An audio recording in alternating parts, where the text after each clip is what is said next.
Hello, everyone. Welcome back to another live stream. Thank you so much for tuning in for another show. Welcome to all of our members, subscribers, and viewers from all across the world.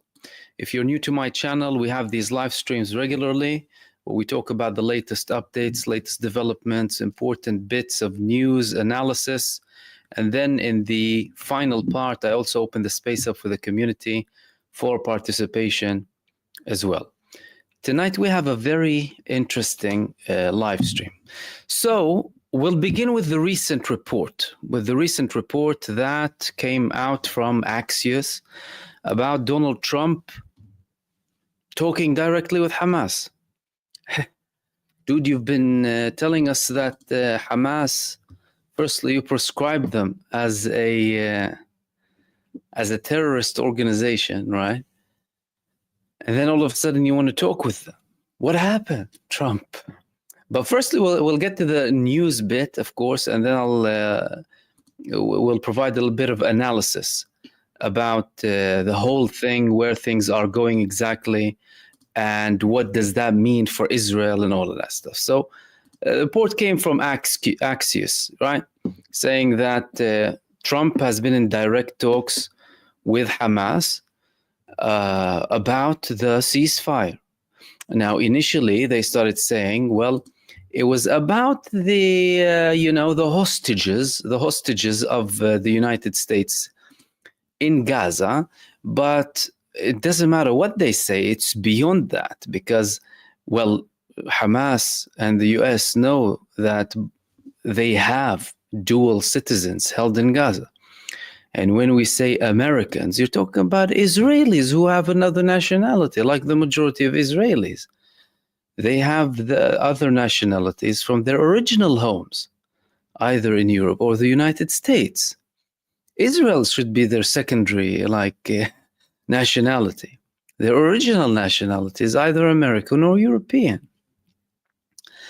Now, the primary report said that, quoting again two sources with knowledge, who of course remained anonymous, talking with Adam Boehler from the administration. The excuse is Adam Boehler is authorized by the United States administration to speak about anyone with anything, because he has authority to speak about hostages globally.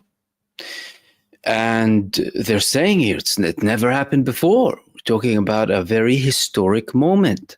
The United States administration talking with Hamas, and this is being released. And the reasons behind this release, by the way, anonymous or no anonymous, there are reasons for them declaring it.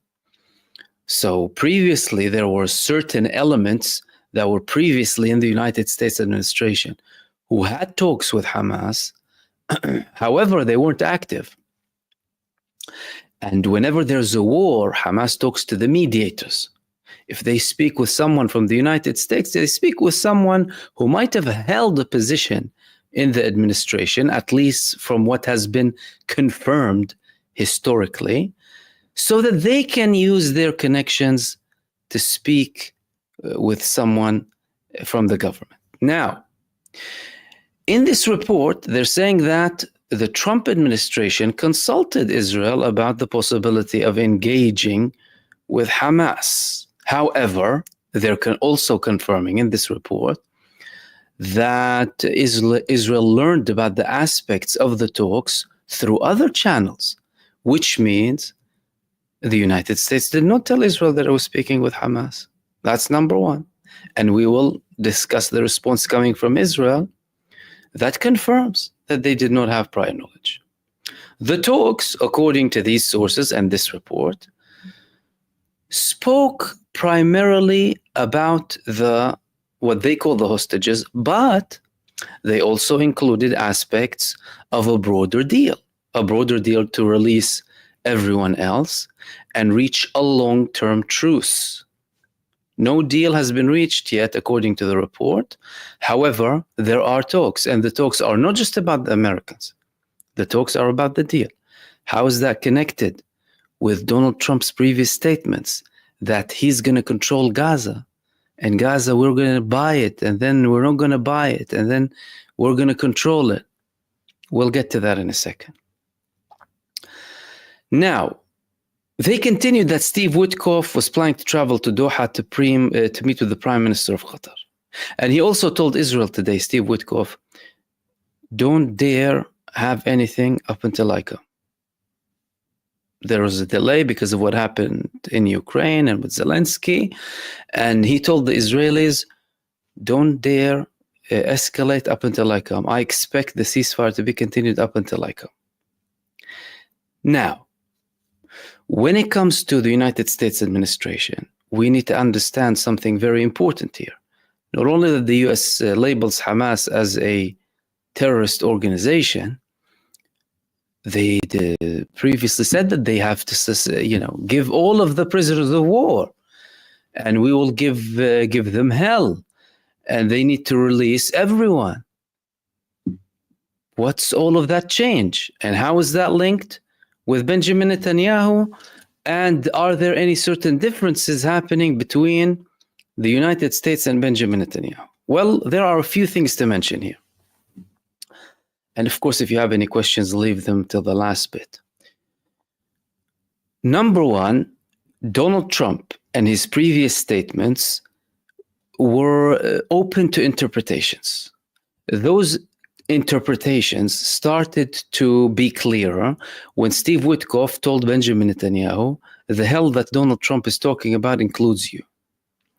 Then, despite Donald Trump's abhorrent statements in relation to Gaza, the people of Gaza, and the Palestinian resistance, he maintained everything open for interpretation. The fact that he is getting into direct negotiations now with Hamas under any excuse, whether it's only the American prisoners of war, only this, only that, all of that doesn't matter. What matters is that the United States administration, the US as a state, is in talks with Hamas, meaning, number one, they recognize the legitimacy of Hamas. That's first and foremost. The United States, the world's biggest superpower, is recognizing the legitimacy of Hamas as a side that we can talk with. So some people will have a bit of a, shock now, like they had when the United States administration started to talk with the Taliban in Qatar. What? You're talking with the Taliban? We've been fighting with these people for 15, 16 years. How many of our soldiers died in Afghanistan to liberate the women and spread democracy and freedom and liberty? And now you're talking to them. But they spoke with them. And not only did they speak with them too, they reached a deal. And guess what? They withdrew from Afghanistan and they left them some of their equipment too. To a level where Trump now is asking Afghanistan, oh, can you please bring us back, the equipment, some of the helicopters that Joe Biden left there. They got a response from the Taliban. They said, come and get them if you can. Come back and get them. Okay, that's just a comparison. So the United States will do whatever it sees fit, even if that means going in the complete opposite direction that they sold to the whole population, primarily the American population, the population who they are most interested in misleading and brainwashing and spreading their propaganda against, like Israel. Interested in primarily brainwashing Israel is number one. So number one, we have the legitimacy side. Israel, the United States of America, the US administration, not the people, the population, they support the resistance in the United States. You saw the polls of the Jewish population, 2/3 support Hamas, they said.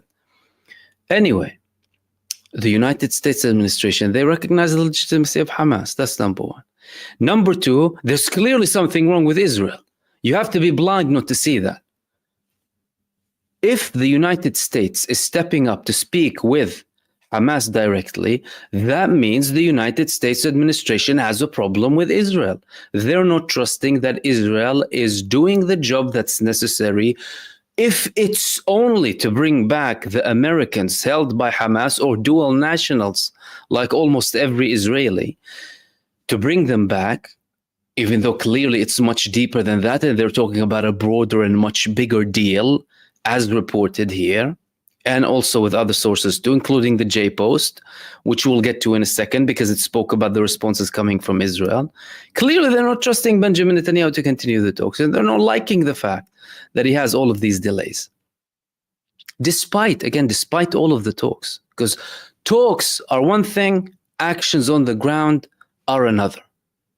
Talks and X tweets and Truth Social AI generated videos that are there intended to cover up a failure on the ground, therefore trying to imagine some sort of victory. That's one thing. And what happens on the ground is something else. So, number one, they recognize the legitimacy of Hamas. Number two, there's a problem with Israel. But there's a number three too. What's the number three main thing here? Hamas are open to speak with the United States. That's a message.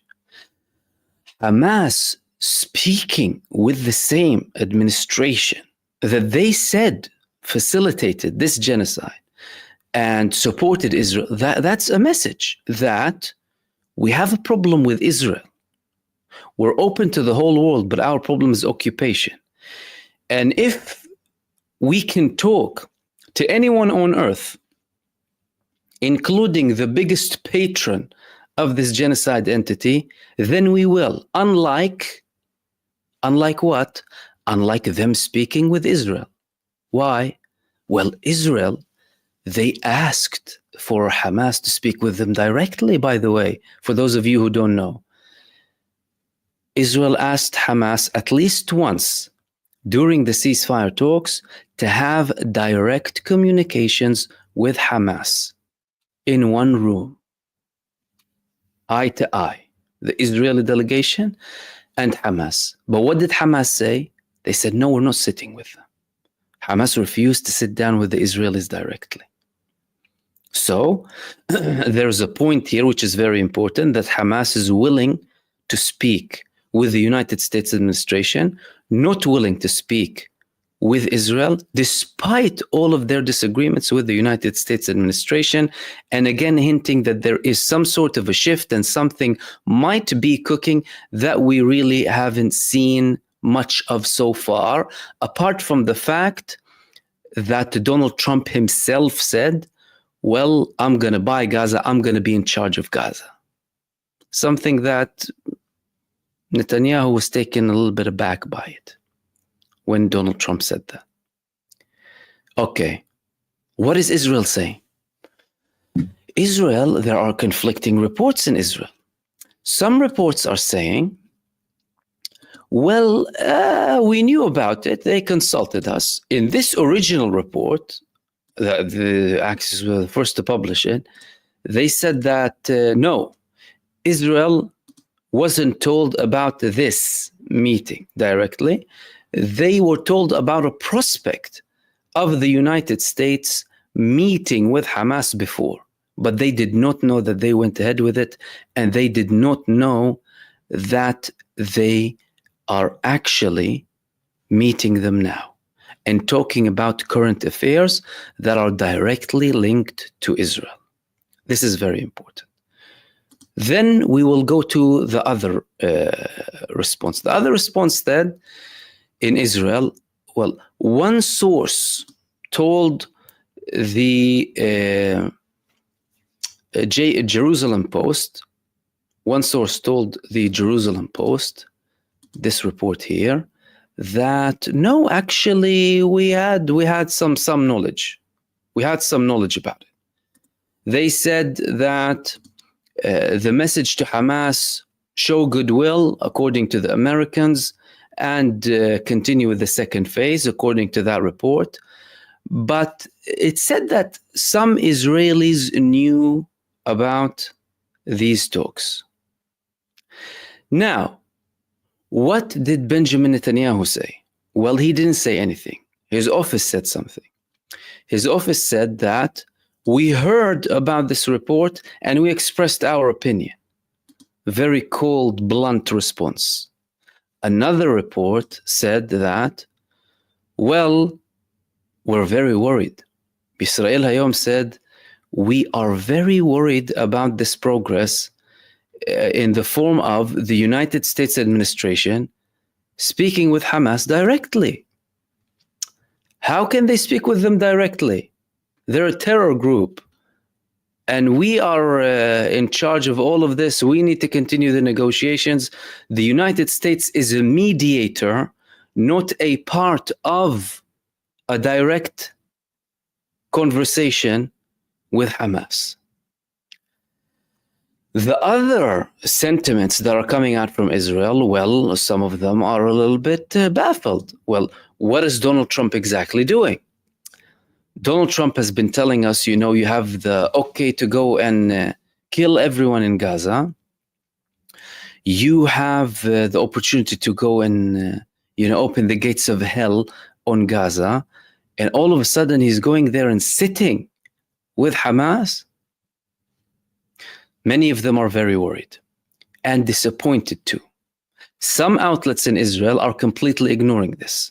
Now, of course, this is coming very fresh now, very fresh news this, but many of them are still ignoring it, despite the fact that many mainstream media outlets in the United States are saying that they are indeed negotiating. How is that linked with the proposal that came from the Arab states led by Egypt and the Egyptian proposal for the future of Gaza? Officially, both the United States and Israel, they rejected this offer. Although Hamas accepted this offer, they showed positive signs towards this proposal that came from the Arab states. However, the actual plan, it includes expanding parts of Gaza to the sea. It includes a seaport. It includes a Riviera, almost like what Donald Trump was saying. And there was also a map published. Here is the map of Gaza according to the Arab proposal. You have the Rafah, firstly, more crossings here, as we can see, 1, 2, 3, 4, 5, 6, 7. Then a direct road from the Rafah crossing all the way up to Beit Hanun, and then there's another crossing here. All of those areas in gray are an extension of Gaza. They're going to use all of the rubble from the destruction, and they're going to create an extension of Gaza, increasing the capacity of Gaza. And these regions here, well, one of them will include the seaport. One of them will include a land of investment. There will be an airport towards this area where the previous Gaza airport was. And there will be technology cities, schools, universities, new mosques, new churches, buildings to house the population based on however many there are in each location, based on the geographical needs, the geographical capacity, the population numbers inside of Gaza, all of them. Again, all of that is paperwork now, of course, some also AI-generated images of how things would look like. All nice and beautiful, but all envisioning the future, and not the so far future. We're talking about 5 years. Now, seeing as, and that's where we link what Donald Trump said before to the proposal that came from the Arab states and what's likely to happen. Well, to clarify, Donald Trump already told Benjamin Netanyahu, we're going to buy Gaza. He later said, no, we're not going to buy it, we're just going to take it. However, Benjamin Netanyahu did not challenge the notion that Donald Trump will be controlling Gaza. Not to assume that this will succeed on the ground, by the way. That's a separate story. However, there's something interesting here. There was no objection. There was no objection from Benjamin Netanyahu to Donald Trump's plan to completely control Gaza. What does that mean? Well, that means all of his radical allies who are having these delusions of, new settlements in Gaza, all of that is out of the way. And also, if Donald Trump is talking about him having Gaza, well, any attack would have to go through Donald Trump, right? Unless I'm missing something.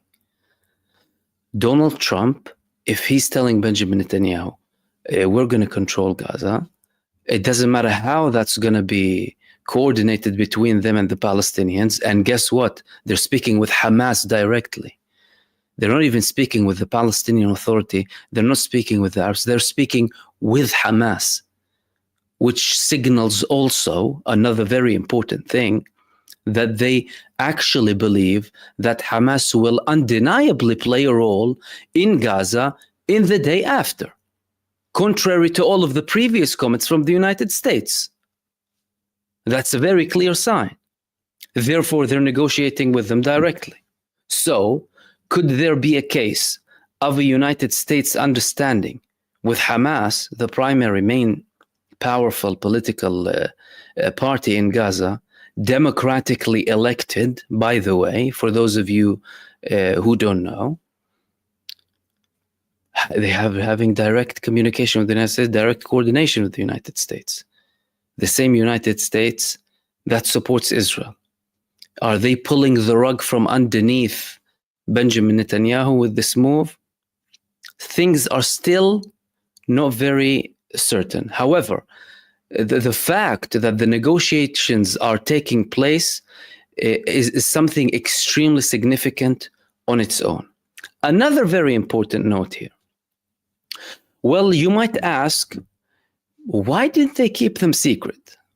If they want to talk with Hamas and they've been BSing the global population with their garbage propaganda for the past year and a half about Hamas, and now they're sitting and talking to them, why don't you just be quiet and speak with them quietly, and if there's something, maybe publish it later on?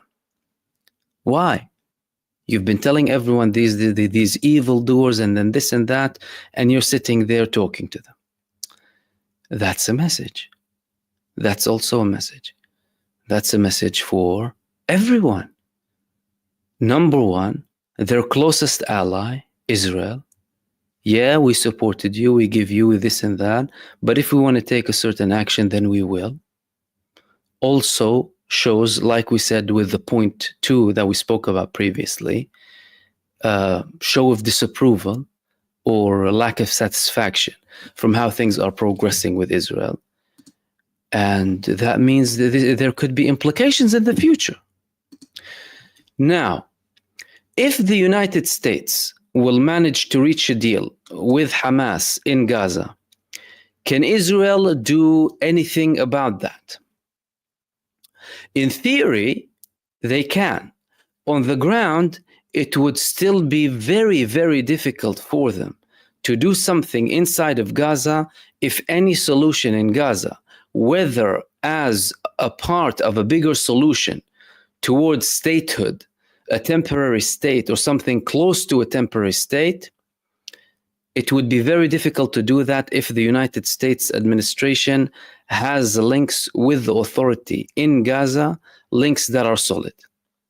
If Israel is still relying on the United States as heavily as it does now. And Israel will find it very difficult to find a different country that would support it to the same level that the United States supported it. However, even with that support from the United States, and this shows you how extreme Israel is as a state and how far off they are, they will find it very difficult. But what they're doing now is, well, they're having more talks. Now with the new appointment of the IDF chief of staff, more talks are coming from Israel and from Benjamin Netanyahu himself too, that we're going to focus now on, increasing our productivity, and we don't want to rely on too many countries abroad. We want to have our own productivity. We want to have a manufacturing of all of our weapons. This was something that Israel started to mention from a few months into the war, signaling that they don't want to even rely on the United States too much. And the United States is also witnessing what's happening in Israel. I mean, Donald Trump himself, he knows that Benjamin Netanyahu doesn't have a long time left. Benjamin Netanyahu, at most, will be the prime minister up until 2026. We're still early in 2025. He's trying to buy more time. He's appointing people in the ceasefire negotiations and in the political and military establishments in Israel to play with his timeline. He stretched the war so far anyway for his own agenda and for his own interests, simply to remain in power and simply to put down as much authority as possible and make everyone abide by him. The United States is seeing that, and this escalation is not even stopping. In Israel, we had another report. That's the second thing that I want to talk to you about, and then I'll open the space up for the community.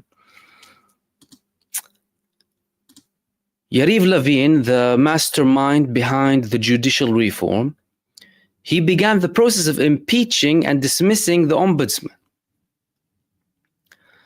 He's bringing government resolution for ministerial approval to begin the process of ousting the legal advisor to the government. The resolution essentially asks ministers to vote no confidence against the advisor and begin the process of ousting her. This is a small example of what Israel is preparing for the Supreme Court. This is what they wanted to do with the Supreme Court in Israel, and still want to do it. They want to sack everyone from the Supreme Court, not allow the Supreme Court having any sort of independence, completely obliterate the principle of the division of authorities or separation of authorities inside of the state, technically allowing Benjamin Netanyahu and very, very few confidants or yes men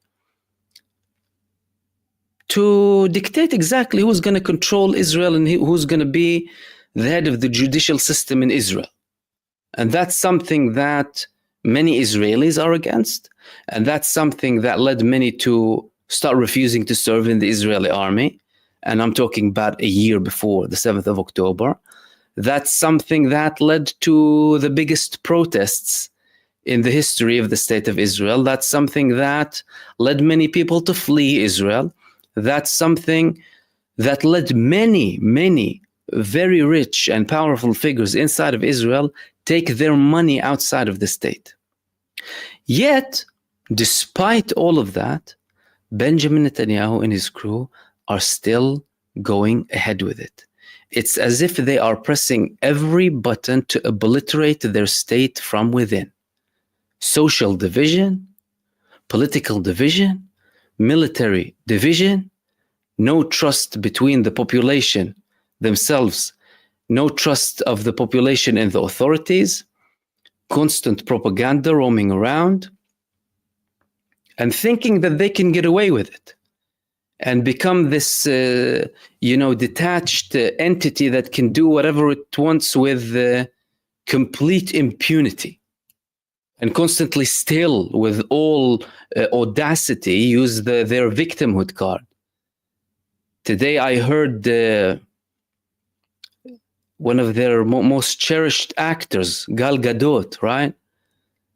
She was speaking, I think, with the ADL in the US, saying, I don't know why all of this hate towards us. I'm coming here as an Israeli Jew and I don't understand why all of this hate towards us. 2 tears almost went down from my eyes.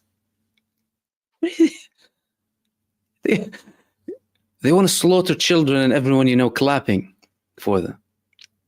Yeah, sure, let's kill a few, a couple of thousand infants, newborns, and let the world clap. Well, why do they hate us? Why do they hate us?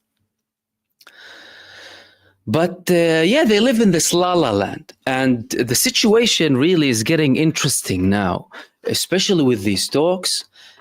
However, what would be more interesting is to see if there are any sort of decisions being made or plans that would start being implemented. Because again, remember, Benjamin Netanyahu, he showed no opposition to Donald Trump's plan of controlling Gaza or buying Gaza or taking Gaza, as if he can take whatever he wants, really. Go and try and take Gaza by force. But clearly he wasn't talking about taking it by force. He's dealing with Hamas.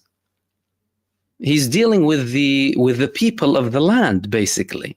That's how he was planning to take Gaza, or, in his own terms, of course, or deal with Gaza. And maybe they will do eventually what they did in Afghanistan. Say, heck, to hell with it all. Let's just leave it for what it is. But it would be very interesting to see what happens in the next few days. And of course, we will keep an eye on all of the developments. And I'll open the space up for the community, take a few questions. And of course, if you want to participate, if you wouldn't mind highlighting any questions, just so that we don't miss any of them. And welcome again, everyone, to another live stream. Thank you so much for tuning in. And in different parts of the day, I'm guessing as well, we have people coming in the morning, at nighttime, some very late as well.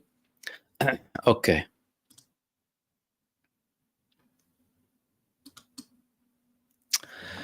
So MahmoodOD is saying, thank you so much, my friend. You said that given Trump's failed promises in other areas, what is the likelihood of anything fruitful to come out of these talks?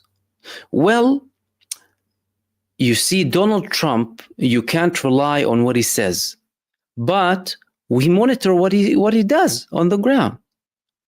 So he came out with these militaristic statements, after he came in, release all of them or all hell will break loose, release all of the hostages or I will do this and that, only for us to see that before he came in, no, it was Benjamin Netanyahu who went and accepted the ceasefire after had these talks with Witkoff. So the key thing is to read what's happening on the ground. See what the United States administration is actually implementing on the ground and build from there onwards. And that is never detached from the developments on the ground. The developments on the ground show that, well, if it wasn't for the perseverance of the Palestinian people, the colossal success of the Palestinian resistance, no one would have spoken with anyone. Don't forget what the US administration was saying before. We need to remember all of these things to contextualize and understand why they're taking the moves that they're taking. It's because the Palestinian people of Gaza have been steadfast. They went through genocide heroically, through all the pain and all the misery and all of the suffering. And the Palestinian resistance was giving them blows up until a day before the ceasefire took place, and told them, no one will dictate our people's destiny. And that's why they're talking with them. However, that's why this is very, very fresh. It was just now it was out. So, of course, it's important not to make it bigger than what it is. However, it's also very important not to underestimate it.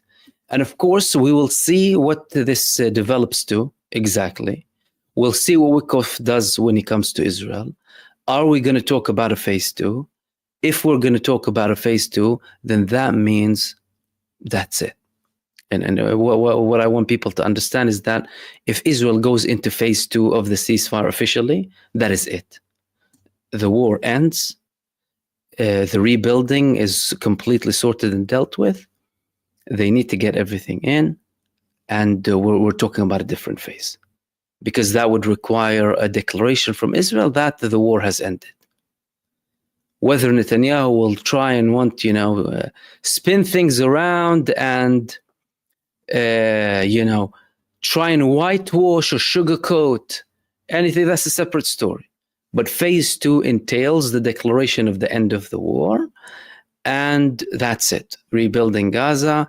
And by the way, in writing, the agreement, the ceasefire agreement, it does not address the day after in Gaza, and it does not state that Hamas should not be there, as in existing entirely. It speaks about administrations, it speaks about all sorts of stuff, and that's very evident and clear, especially seeing that Benjamin Netanyahu hasn't actually released the ceasefire agreement as well. And 455, thank you as well for your super as well. Thank you.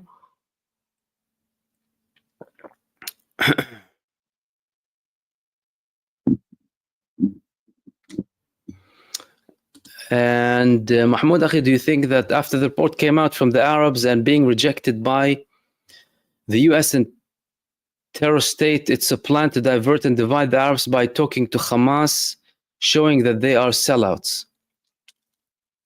I think the United States administration made it very clear, especially with Donald Trump.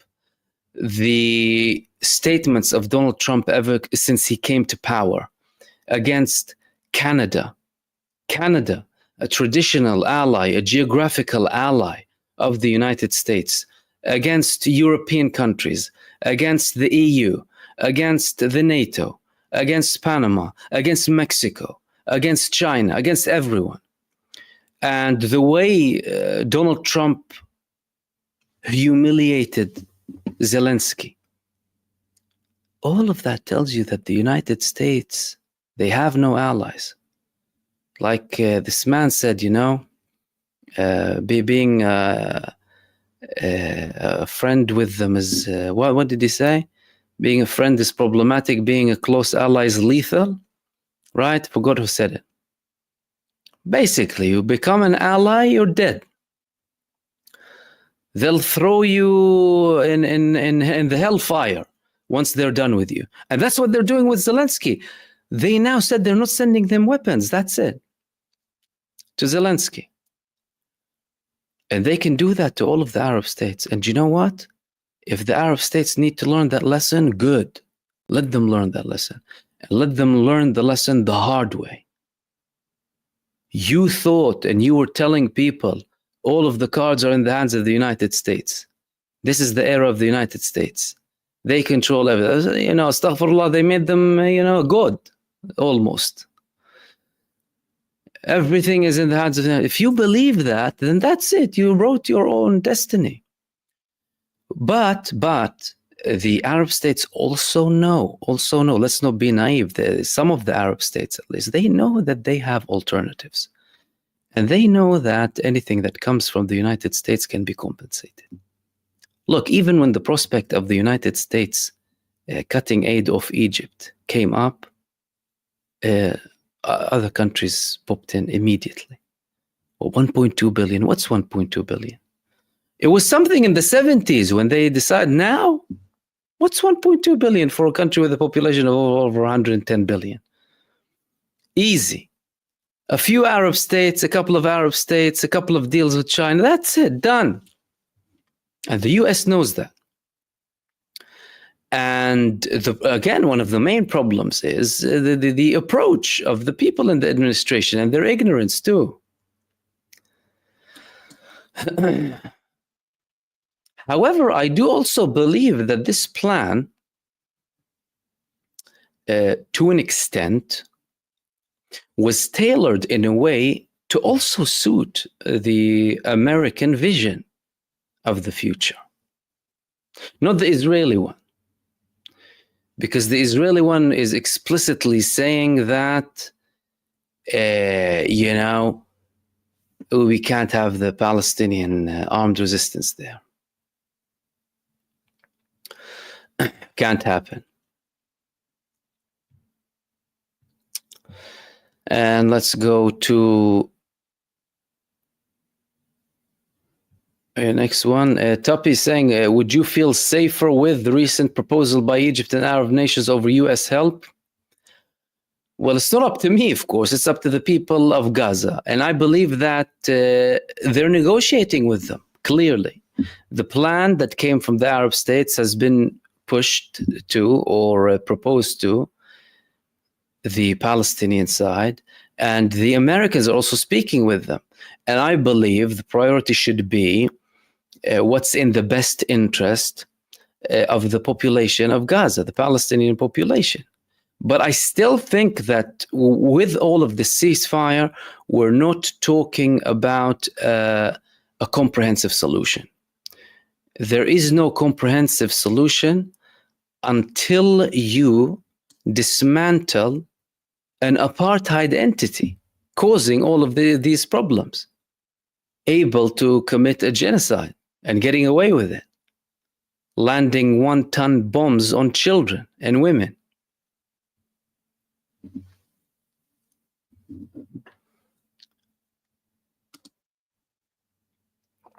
Think before you type. Why do you think liberal Zionists who are hypocrites fail to realize that Netanyahu and his right-wing religious fascists would not have used the Hannibal Directive against their own fascists? Well, I mean, a liberal Zionist. I don't think these two words bode well together. We need to understand what the definition of Zionism means. So I think anyone who defines themselves as a liberal Zionist, tell me what does that definition mean? And has there ever been a phase in history where liberal Zionism existed? What with the socialists who established the state of Israel on some principles of communism? Well, who exactly was a liberal Zionist? Zionism was founded as an ideology of apartheid, ideology of supremacy, ideology of ethnic cleansing, ideology of terror, ideology of denying the others, ideology that thrives in the dark, ideology of mass theft, land grabbing, squatting, manipulation, deception. There's nothing liberal about that. Those two words don't go well together. And that's why you are either a Zionist or a non-Zionist. And any version that existed of Zionism is bad. It's either bad or extremely bad. So some of them are ignorant because their country brainwashes them. Some of them are in denial because don't forget, they want to hide the fact that they have something called the Hannibal Directive. Any amateur knows that there's a Hannibal Directive in Israel. There's no way you've been in the Israeli army and you don't know the Hannibal Directive, unless you're like really ignorant. But if you're there, you spend enough time, you know exactly what you're talking about. And there have been way too many cases for them to even deny that. So I think with some of them, it's actually just a show. Them denying reality.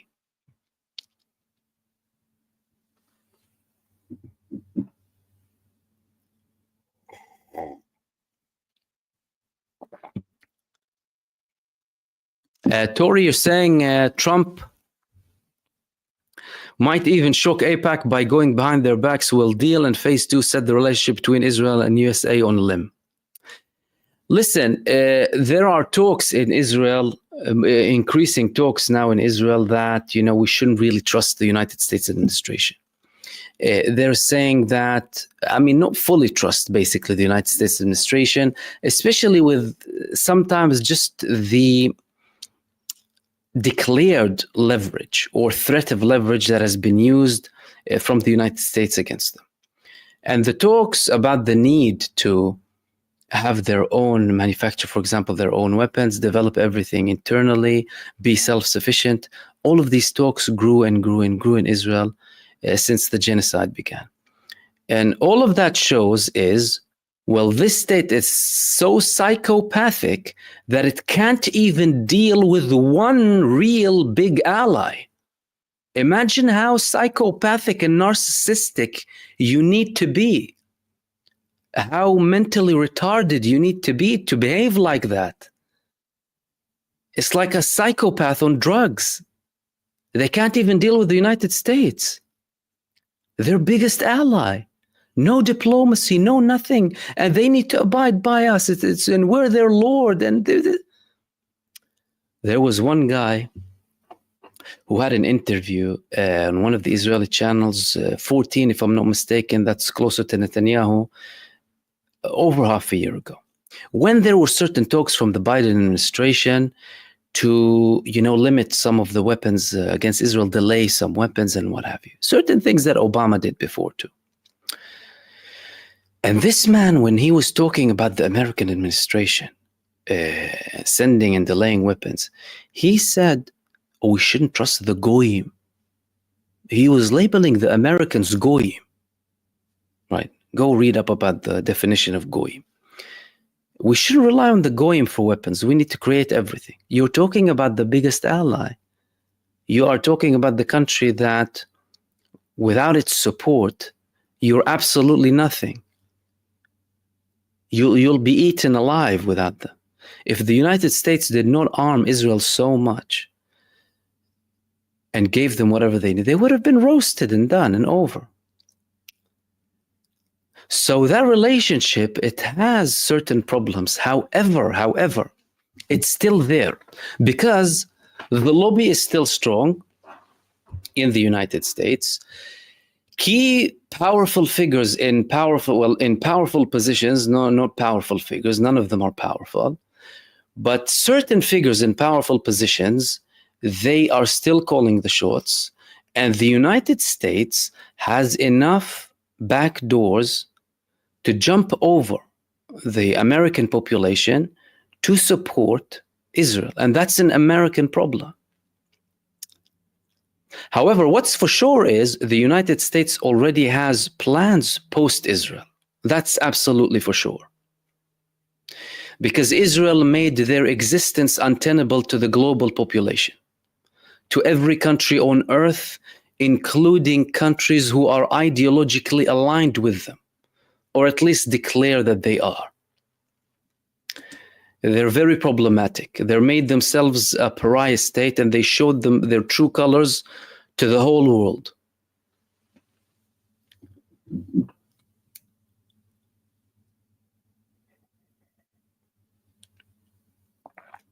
Team Green, yeah, thank you. That was Kissinger. You said being an enemy of America is dangerous, but being a friend is fatal. Yeah, thank you for correcting me. I was looking for that statement. Exactly, being a friend is fatal. You saw what he did. You saw what he did to Zelensky. You're seeing what he's doing with his closest allies.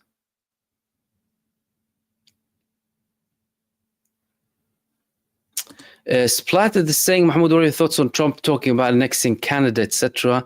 Is it just resources, or is this leading to the new world order that conspiracy theorists are warning about? Well, the new world order that people have been talking about, if there was a time where this new world order was really ripe and there, it was, at a period post-World War II. And it of course extended. In the past couple of decades, and especially in the last decade, there have been dramatic changes in the past decade, by the way, with the rise of a multipolar world, ending this unipolarity of the United States and its small little poodles, some of the European states, following them blindly without any independence or anything. Now, Trump, I think when he speaks, I think we need to understand why he says what he says. He's coming from a background in business, show. He wants to come up high, come up with these, very shocking statements to make some sort of an effect, hoping that he would, create some sort of a shock with the country that he's talking about, not knowing that these people are not like ignorant. Like, what was the response from Canada? Of course, the next thing, Canada, forget about that. You need to go to war with them. Although he's been really rude to Trudeau. He called them governor not long ago. But what was the response from Canada? 25% tariffs on 155 billion worth of US imports. China, the same thing. Who's being hurt? The American. If you're in America, you're being hurt. It's the American civilian. So long and so much for America first. Nothing America first about that. For every action that Donald Trump is taking, there is a counter action. There's a countermeasure. And these countries are taking these measures. Very simple.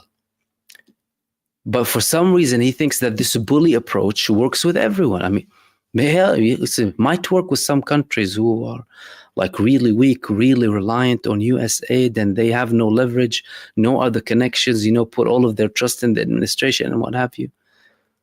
But it's not that simple. It's not that simple. And Canada responded immediately to them. China said, we're ready for any war the United States is interested to start.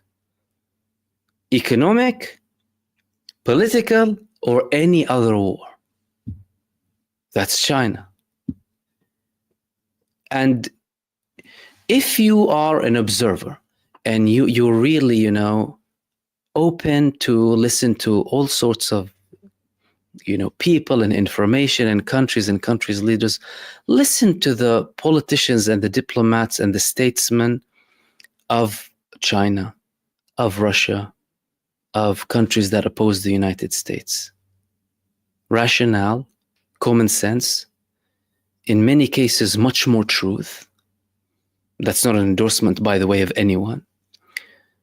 But compared to the United States and some Western leaders too, it makes many Western leaders look like absolute idiots. No diplomacy, no communication skills, no nothing.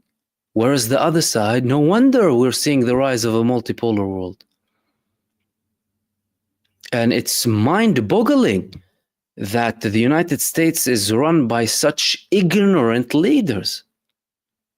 Heaps of ignorance. My goodness, and from both parties too. Whether it was in the Biden administration or the Trump administration. So the New World Order is actually taking place. And it's not the New World Order of the United States of America. It's the New World Order of multipolarity. It's already taking place. We're living through this change. And we hope that this change would reflect positively on the populations everywhere, in America, in Europe, and in BRICS countries, and in China and Russia too. Because with the United States approach, it was either my way or I'll kill you. Simple, wild, wild west, basically.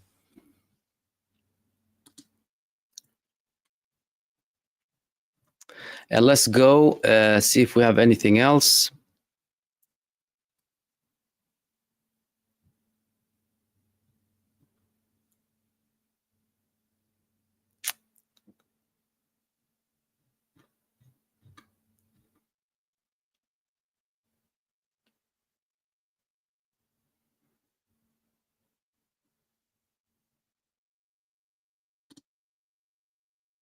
Tuppy, I believe underneath Zionism and the US support is also deep racism, 100%, 1,000,000%, and supremacy. Plus wanting control of the Middle East and resources. Absolutely. This is a very fair assessment. Yes, totally. There is absolute racism and a sense of supremacy and entitlement. Otherwise, how can you approach the whole world like that? How can you approach the whole world without hearing that world? In many cases, they'll sit there and make decisions that deal with the fate of millions of people without blinking an eye.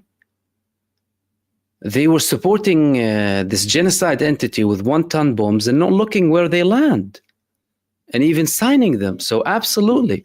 But again, that influence is slowly fading away. That influence is not going to be there for long. And I genuinely believe that in the United States, at least in some bodies in the United States, including governmental bodies, they are already preparing for the day after Israel. However, none of that would have happened if it wasn't for the populations as well, and the popular demand and the popular persistence and the popular resistance as well.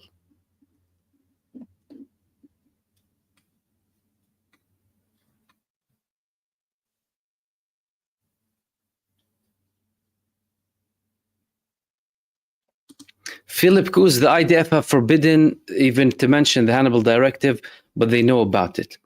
Well, the Hannibal Directive, there has been an official denial just over a decade ago. But everyone knew it was still continuing, because during that period, there have been many cases of the Israeli army killing Israelis. In 2014, in recent weeks, one of the bodies of an Israeli soldiers held in Gaza in 2014 was returned to Israel as part of this deal. Oron Shaul. Oron Shaul, they killed him. Why? Because they knew that Hamas was taking him. They were imprisoning him, taking him as a POW. So they landed a bomb on him and on Hamas, killing him.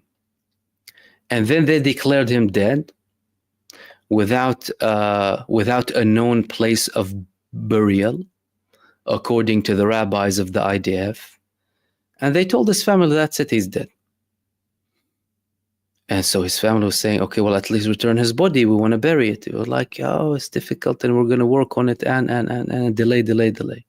But all of that was deliberate so that they can avoid paying a price.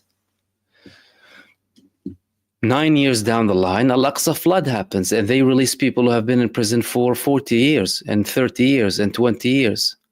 And people who they said they were red lines, and they were releasing all of them. All of that is because they refused to have political solutions. Gulliberg Mahmoud, is it the US who will tear down its Zio entity? I think the US has the capability to tear them down. And all the United States has to do, by the way, is simply stop supporting them. If the United States only stops supporting Israel, takes a neutral position, then that's it for them. They're done. But so long as they are still supporting them, they're still going to be there. There could be a time where they see it's too much of a liability, maybe. But if the people in power in the United States have ties with these corporations benefiting with the MIC, then tough luck. No, so long as Israel is there, there's more wars and there's more money to be made to the military-industrial complex, and we can grab more money out of our citizens' pockets, who are hardly making it, hardly making ends meet in the United States.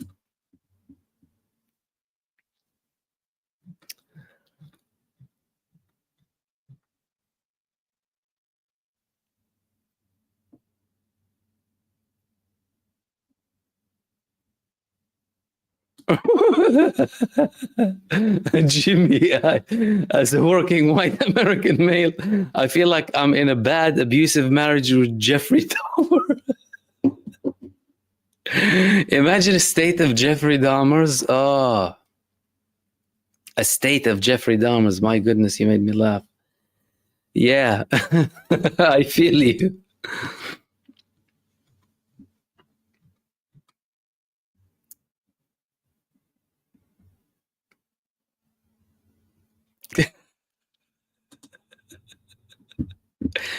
Jimmy's cracking jokes tonight. I don't know if the Dems or Republicans have the largest schlong. They are beating us. No, they have the same schlong, by the way. Same one. It's just that one is blue and one is red. And they'll convince you, the blue one is a little bit softer.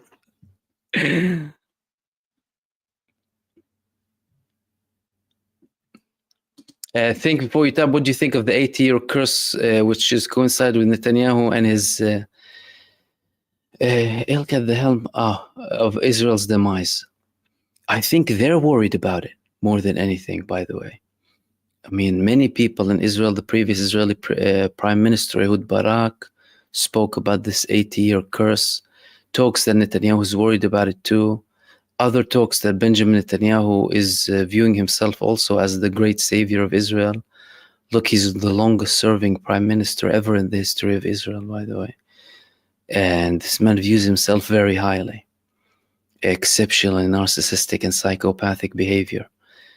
And judging by everything that if there are like 10 self-destruction buttons in Israel, I think Benjamin Netanyahu is pressing on all of them.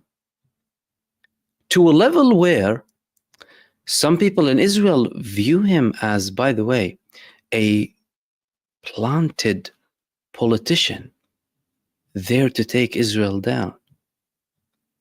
They view that.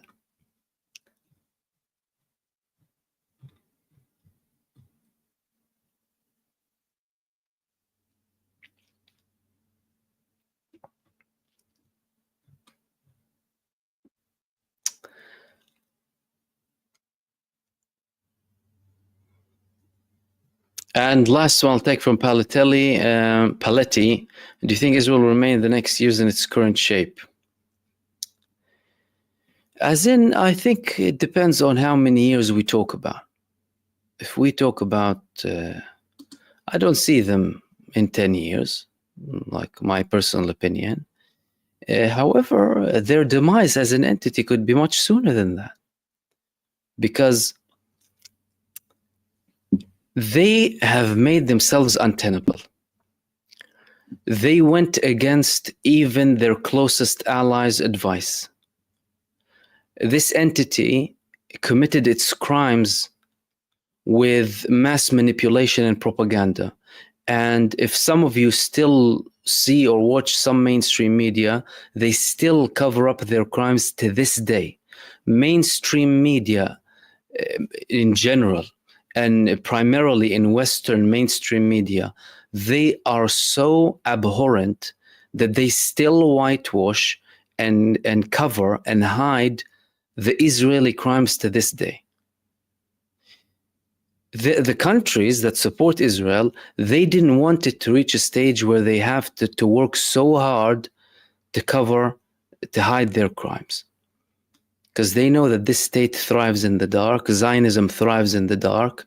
They want to commit this mass robbery, mass theft, and mass murder, hidden, grand rape of a land and its people without anyone knowing. But now they're exposed. And the problem is now, is there any return?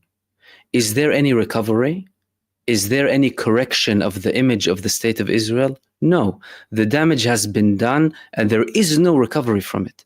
The whole world knows them for who they are.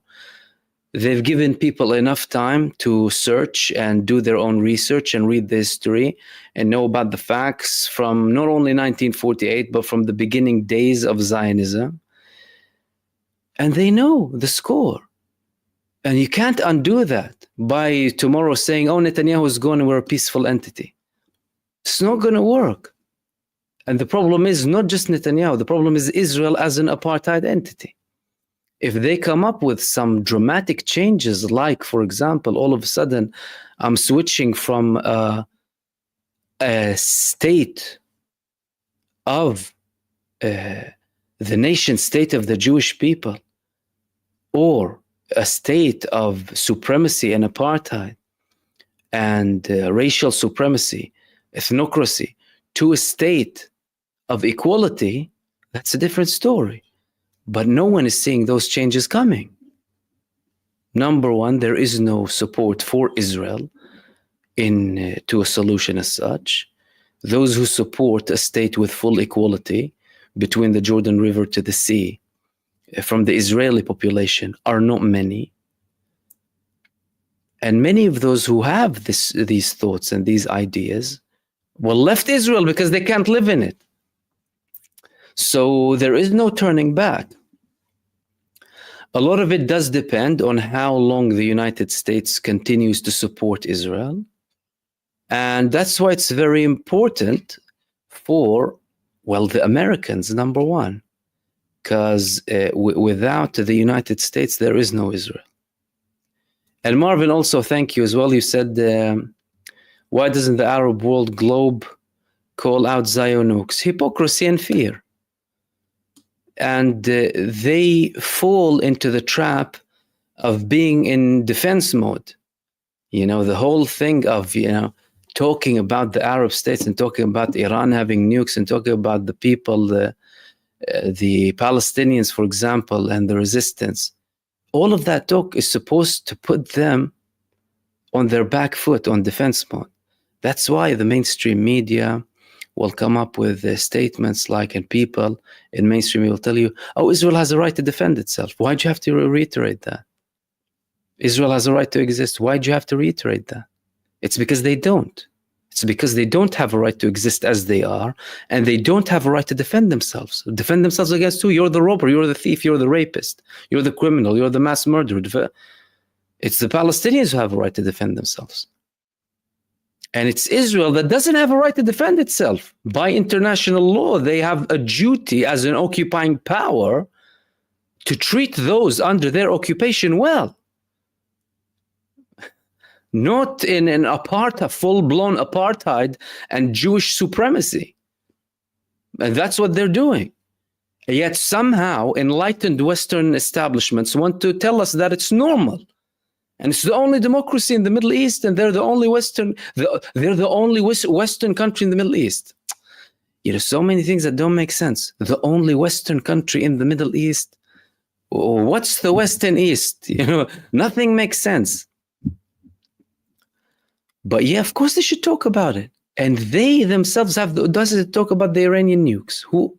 You have a nuclear program that Israel is revealed, by the way. Vanun revealed over 3 decades ago.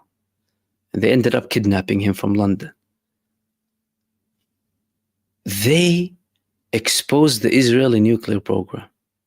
Yet, no one talks about this very secretive nuclear program.